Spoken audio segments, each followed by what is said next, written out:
Bienvenue à tous en ce jour d'Ekadashi. Nous allons lire un verset du Srimad Bhagavatam, premier chant, 8e chapitre, verset 42. Om Namo Bhagavate Vasudevaya.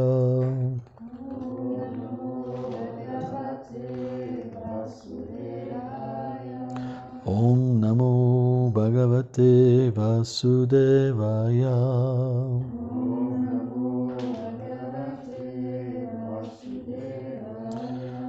Om Namo Bhagavate Vasudevaya.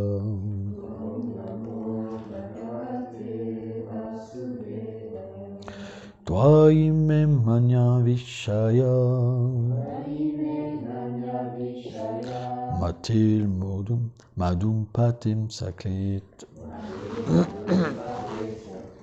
ratim udva atam hada gange vogam udam vati.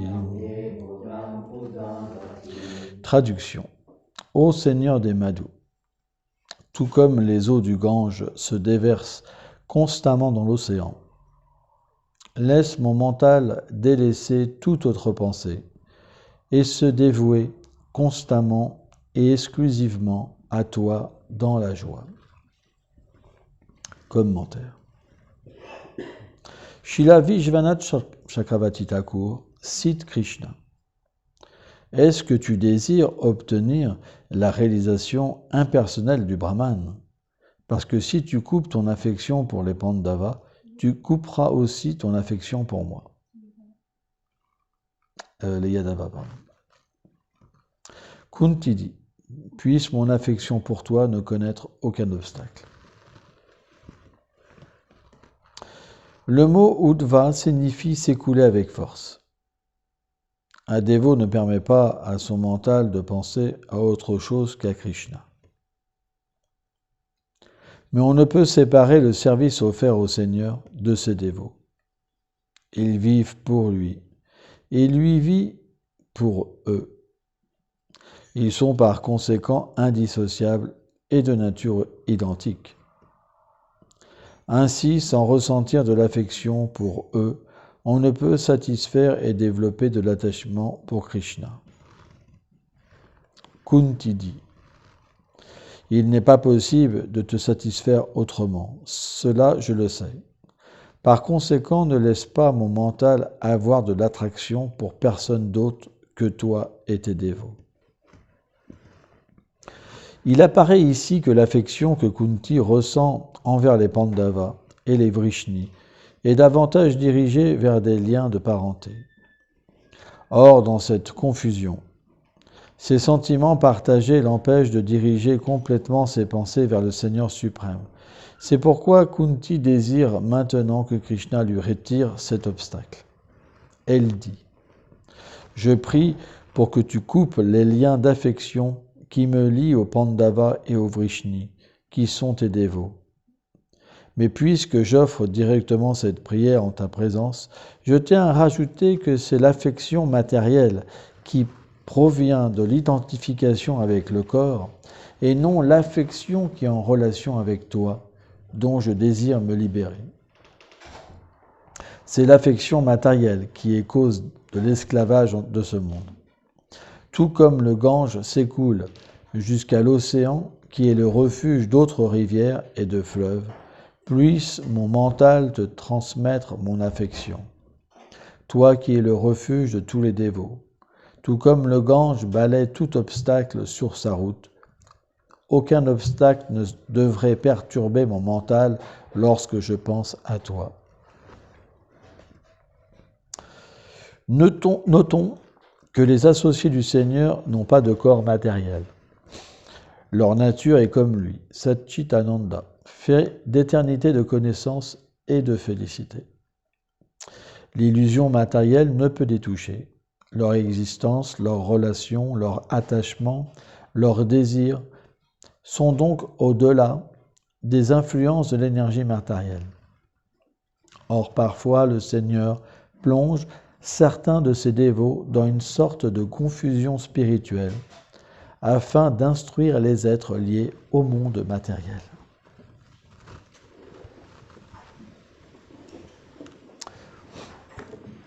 Om Agyanatimilandasya Gyanam Jalam Shalakaya Shakshur Meditam Jena Taisme Shigulave Namaha Namam Vishnu Padaya Krishna Prestaya Bhutale Shrimate Bhaktivedanta Swami Niti Namine Namaste Sarasvati Deve Kaulavani Pracharine Nirveshesha Sunyavadi Plachatya Deshataline.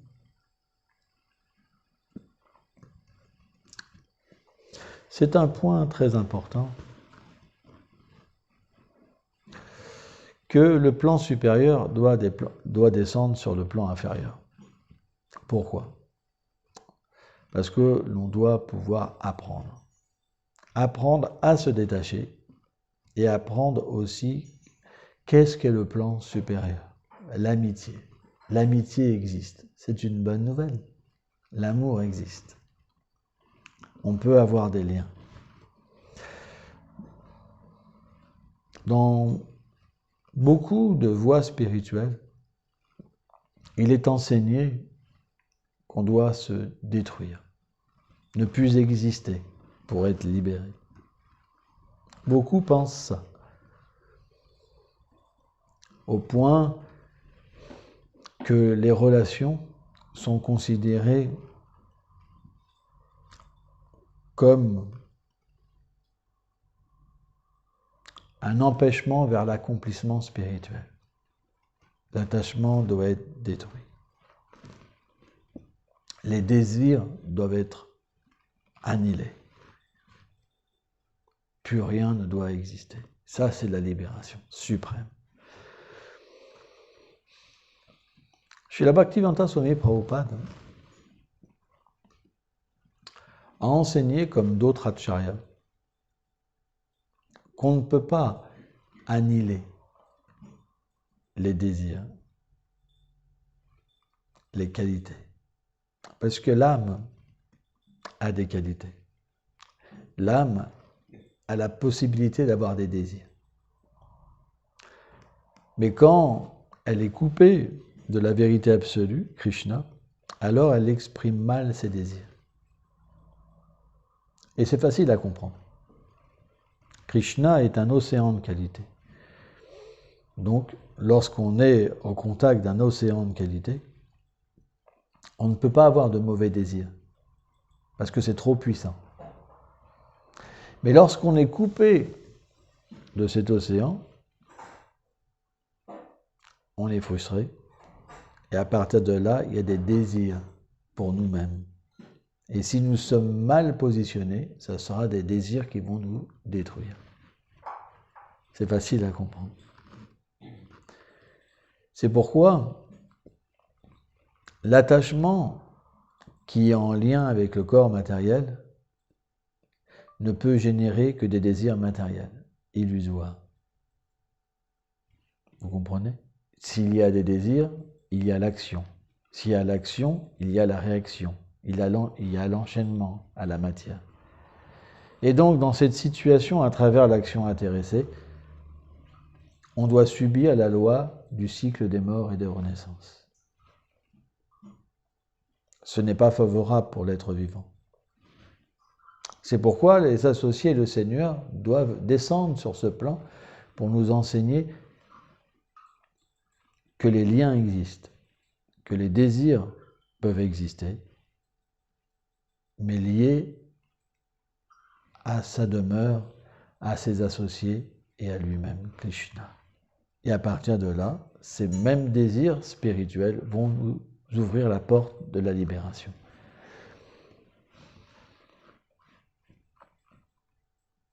Ainsi, ce que nous enseignent nos professeurs, c'est que de se lier d'amitié avec le Seigneur est la chose la plus efficiente. parce qu'il est dans le cœur. Il est l'ami suprême. Et c'est quelque chose qui est très important. J'ai expliqué ça ce matin dans un audio pour écrire un livre. On a besoin d'amis. Mais dans ce monde, parce que les amis, ils ne sont pas purs, libérés, et surtout qu'ils sont limités, l'amitié n'est jamais véritablement confortable complètement. Elle est limitée. Qui a pu véritablement nous donner pleine satisfaction? C'est extrêmement difficile. On peut avoir la pleine satisfaction que sur un niveau transcendantal. Même si un associé du Seigneur viendrait, mais si on était dans un état contaminé par les 3 gunas, on ne pourrait pas profiter de cette amitié. C'est pas possible. Parce que l'amitié, on peut pleinement en profiter sur un plan transcendantal qu'avec des sens matériels, un corps matériel. Spirituel, excusez-moi, transcendantal. Sans ça, ce n'est pas possible. Parce que la vraie amitié, elle ne peut être goûtée que sur un plan transcendantal. Or, le Seigneur est présent. Il est celui, Ishvara Sarvabhutana, qui accompagne l'être dans son corps. Les Upanishads prennent l'exemple que le corps est comme un arbre. Le monde matériel est comme un arbre qui donne 2 sortes de fruits. Les fruits vertueux et les fruits impies. Et il y a un oiseau sur l'arbre qui picore les fruits. Et il y en a un qui regarde. Tant que l'oiseau il picore, il prend les fruits du karma. Ça engendre une réaction. Or, qu'est-ce que fait la réaction? Elle est semblable à des épines acérées. Ça fait du mal. On n'est pas heureux, on souffre. On se sent déconnecté de la vérité absolue. On peut essayer tout ce qu'on veut. Partir sur une île paradisiaque. Il n'y a rien qui marchera. Parce que ça se passe dans le cœur, ça ne se passe pas à l'extérieur. Tous les gens matérialistes, ils pensent je vais aller là-bas, je vais trouver le bonheur. C'est complètement faux. Ça sera simplement, encore une fois, une frustration. Le problème, il est dans le cœur.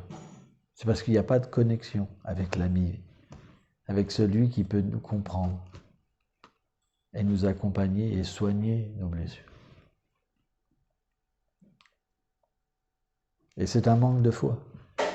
Parce qu'on met plus d'importance à voyager, à trouver un refuge à perpète que dans le cœur. C'est un manque de foi. Ça, c'est ce qu'on appelle le plan Kanishta Bhakta, le bhakta matérialiste. Le bhakta matérialiste, il pense qu'il va trouver quelque chose à l'extérieur. Le madhyam, lui, il a pris cette résolution, il n'y a rien à l'extérieur, tout se passe à l'intérieur. Parce qu'il y a le phénomène de l'expérience. Puisqu'il expérimente à l'intérieur, il ne met aucune foi dans l'extérieur. C'est fini. Et pour ça, il ne souffre plus. Parce que la réalité, elle vient de l'intérieur.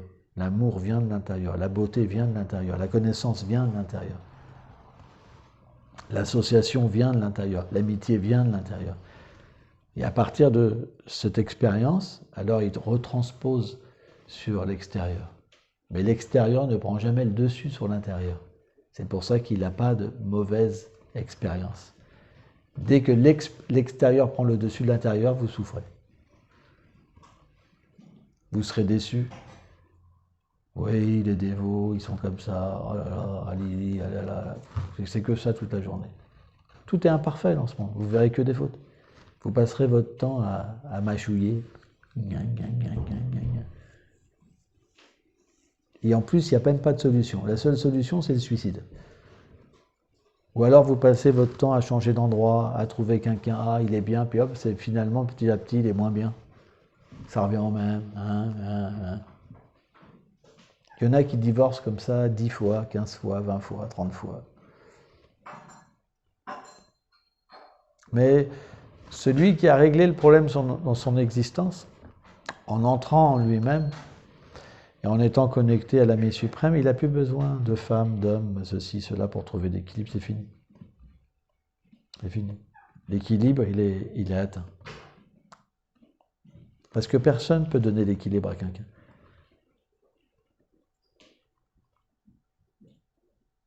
Tout ce que vous pouvez faire, c'est apporter votre souffrance à quelqu'un. Et alors, qu'est-ce qu'il va en faire la personne? Quel pouvoir a une personne de vous libérer de votre karma si elle-même n'est pas un pur dévot? Par contre, l'ami à l'intérieur peut vous aider. C'est ça notre foi. Notre foi, c'est que Krishna est suprêmement pur.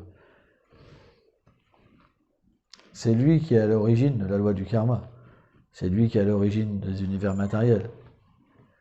C'est lui qui est à l'origine de son royaume transcendantal. C'est lui qui est à l'origine de tous ses associés. Il est Am Sarvasya Prabhava, tout émane de lui, le monde matériel, le monde spirituel. C'est lui qui peut vous aider. Et bien sûr, Krishna vient sous la forme de son représentant, le maître spirituel, le Bhakta, pour ceux qui ne peuvent pas le voir à l'intérieur. Donc qu'est-ce que fait le pur dévot? Il apprend simplement aux gens à entrer en eux-mêmes. Vous ne trouverez pas de solution à l'extérieur. La vie spirituelle, ça veut dire à l'intérieur. Et tout ce qu'on fait, des activités, que ce soit les distributions des livres, la distribution de prashad, le chant des saints noms, c'est pour nous permettre que Krishna soit satisfait et qui nous permet d'entrer à l'intérieur de nous-mêmes. Quand Krishna est satisfait, qu'est-ce qu'il fait? Coucou, je suis là. Ah, coucou, je suis là. C'est parti. Une fois que vous avez cette expérience, c'est fini. Alors bien sûr, Krishna, il ne vient pas d'un seul coup tout le temps. Il se montre, il fait coucou, si tu veux me revoir, il faut que tu fasses ça. Ah, mais c'est pas facile, hein. C'est pas facile de faire ça. Alors Krishna ne dira rien, et puis le dévot, il va se dire, bon, je vais le faire, oh, c'est dur. Mais bon, dès qu'on goûte Krishna un tout petit peu, on ne peut pas faire autrement que de faire parce qu'on a envie de le revoir. Même si c'est dur, même si tout le monde doit nous critiquer, même si tout nous échappe, on n'a pas le choix. Et puis, dès qu'il voit que c'est trop dur, Krishna, il revient. Il dit, je suis là. Hop, puis il disparaît. Mais c'est ça l'accompagnement de Krishna. C'est Krishna, il subjugue son dévot par sa beauté. Et en même temps, il veut que tout vienne du dévot. Il faut que ça vienne de lui. En fait, c'est lui qui fait tout. Il se montre, le dévot perd les désirs matériels, il a le désir de revoir Krishna, et à partir de là, il peut tout faire sans vouloir rien en retour, même la position gourou des milliers de disciples, tout ça, il s'en fout. Il veut simplement voir Krishna. Il a goûté l'amour de Krishna, Prem, il veut simplement être de nouveau avec Krishna. Ça, c'est un dévot.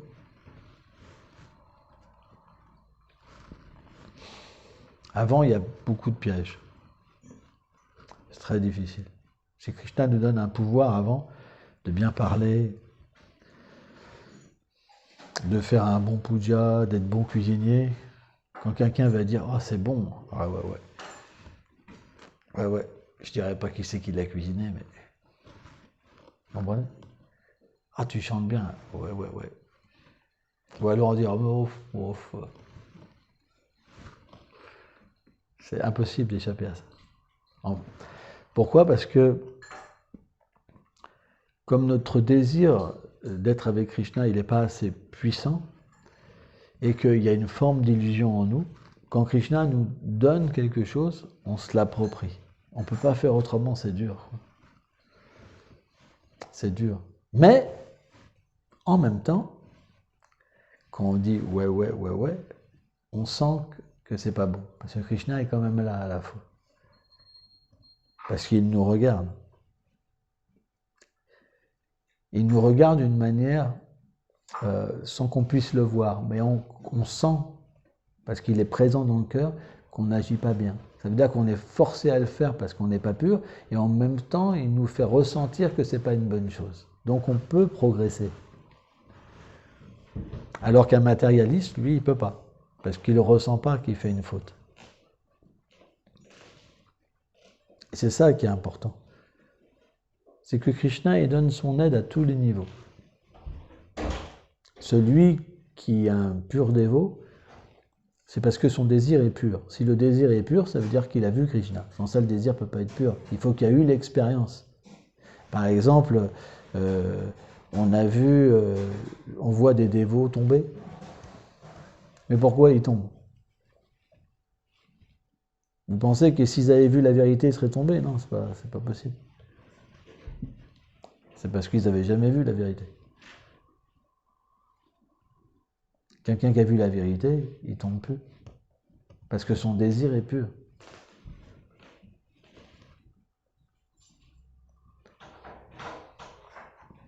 Par contre, quelqu'un peut tomber, dévier et revenir. Parce que Krishna aide son dévot à se repentir, à purifier son cœur. Mais celui qui a vu Krishna, il ne peut pas tomber.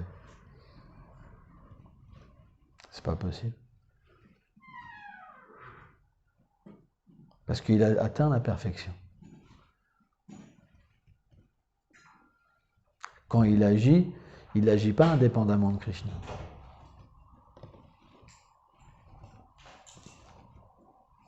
Krishna est toujours avec lui. Krishna lui parle, comme je vous parle. Même s'il fait quelque chose que quelqu'un ne comprend pas, il peut se faire critiquer sur la terre en flamme, mais il ne tombera pas. Tous, ils diront, il va tomber. Et il ne tombe pas. Ça ne le touche même pas. Parce que c'est la nature d'un bhakta. Le bhakta, il agit que sur les ordres du Seigneur suprême. Il n'est pas indépendant. Il dépend constamment du Seigneur.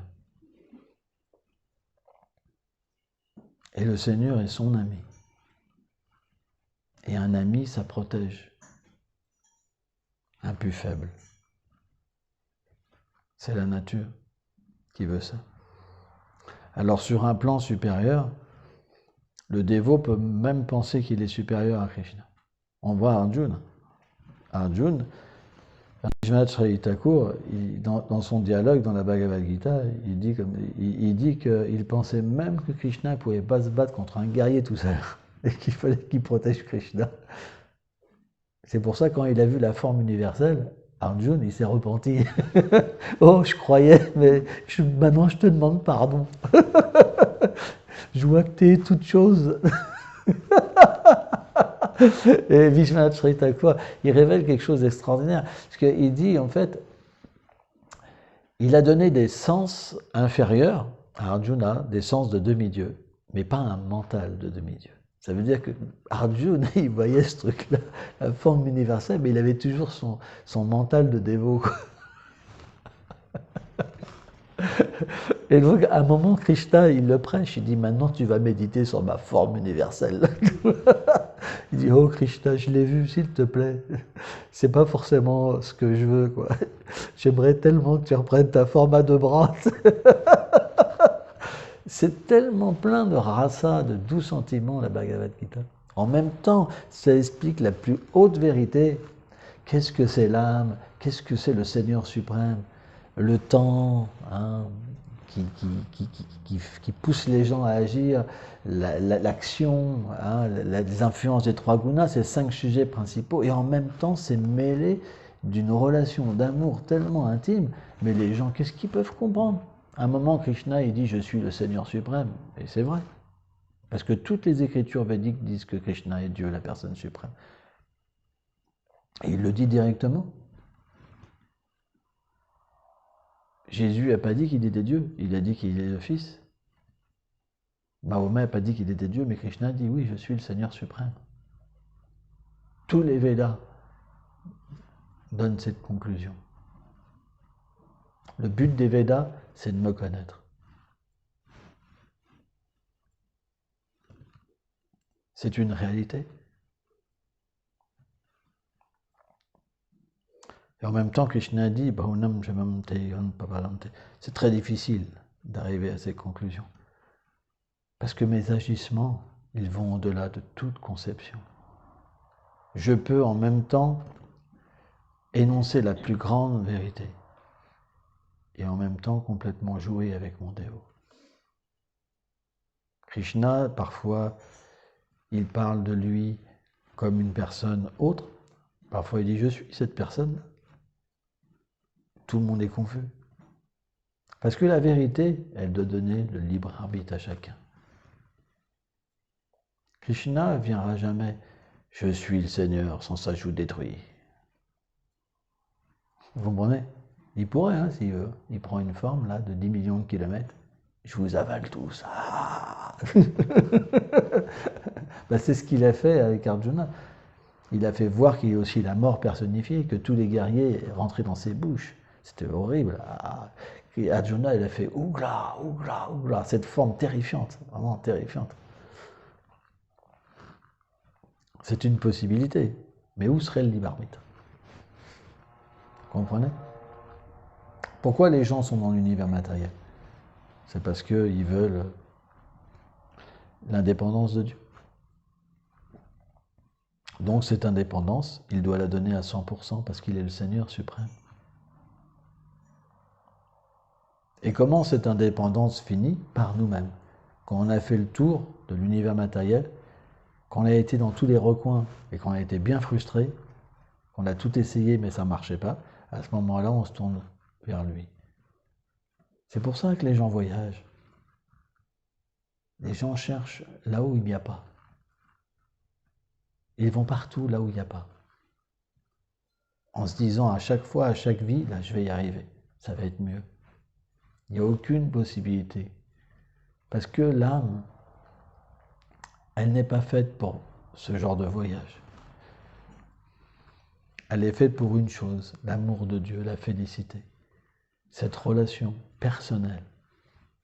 C'est ça qu'on a envie. Par exemple, les gens prient Dieu, mais est-ce qu'ils arrêtent d'avoir des amis, d'aimer leurs parents, d'aimer leurs enfants? Non, parce que c'est naturel. Et pourquoi ils ne le font pas avec le Seigneur? C'est parce qu'ils ne comprennent pas que cette relation est possible aussi avec lui. Parce que dans son monde à lui, Krishna, il enlève sa divinité pour que ses dévots puissent avoir cette relation avec lui. C'est pourquoi ces relations, elles existent aussi sur un niveau spirituel et pur. C'est ça que les gens ont besoin de découvrir. Mais tant qu'ils ont des désirs, ce n'est pas possible. C'est pour ça que Krishna fait les arrangements. Pour que les gens aillent au paradis. Il dit, le langage fleuri des Védas attire ces êtres pleins de désirs. Ils veulent se réjouir sur ces planètes.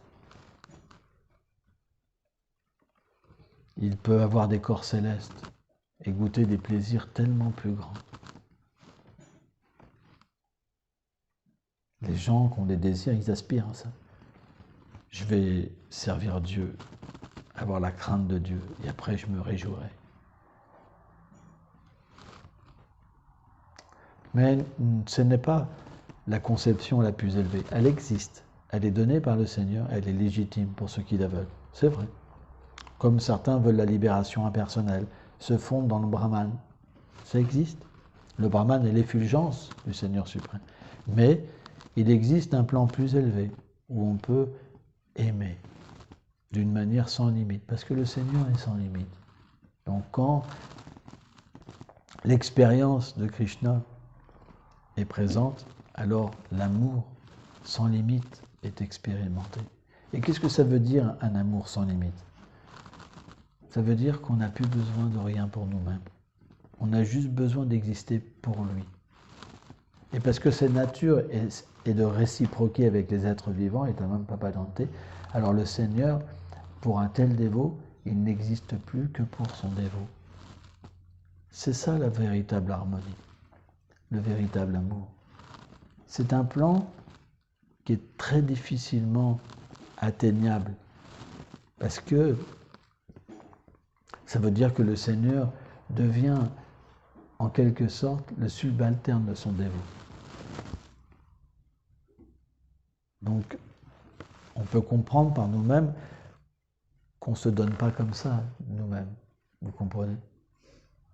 Il faut qu'une personne, qu'elle soit le réceptacle de notre confiance. De la même manière, pour que Krishna puisse venir avec nous et se donner à nous, il faut que notre désir soit pur. C'est pourquoi c'est possible, à travers une pratique pure, à travers une association pure, à travers une connaissance qui est pure, qui traite de la forme, du nom, des qualités et des divertissements du Seigneur. Graduellement, le désir deviendra pur. Pourquoi? Parce que l'expérience, à travers la connaissance de la nature matérielle, va quelque peu et graduellement de plus en plus nous faire pourrir nos désirs matériels. Il y a la déception quand il y a la connaissance. Et naturellement, cette déception, elle va nous pousser à prendre refuge dans le Seigneur. Parce que la connaissance, elle est sur deux plans. Elle déçoit et elle nous permet d'être comme un phare et d'accepter un désir pur. Et à partir de là, le Seigneur réciproquera avec nous. Et l'expérience sera là. Et quand l'expérience est là, on ne peut plus revenir en arrière. Parce que l'expérience matérielle ne peut pas nous attracter. Elle n'a pas le pouvoir. C'est pas possible. C'est pourquoi il faut garder la foi. Et graduellement avancer, tolérer. Mais c'est important de bien étudier. Si vous abandonnez l'étude, à un moment vous serez confus. Si vous n'étudiez pas, vous serez confus. Parce que vous n'aurez pas le moyen de comprendre votre environnement. Pourquoi les choses se passent ainsi? Pourquoi je ne suis pas bien? Pourquoi les êtres autour de moi sont comme ça, sont comme ci? Pourquoi ceci? Pourquoi cela? Il y a besoin de connaissances. Il faut nourrir l'intellect à travers la connaissance transcendantale pour qu'on puisse avoir la discrimination et continuer à avancer. Et pas être repris par la nature du mental qui veut nous faire simplement arrêter sur la fausse nature des êtres et nous faire redévelopper une fausse nature. Il faut que l'intelligence puisse contrôler le mental et contrôler les sens. C'est très important. Et si l'intelligence est vertueuse, alors naturellement, le Seigneur pourra être très proche de nous. Et à un moment, alors on pourra réaliser la nature de l'âme. Merci beaucoup.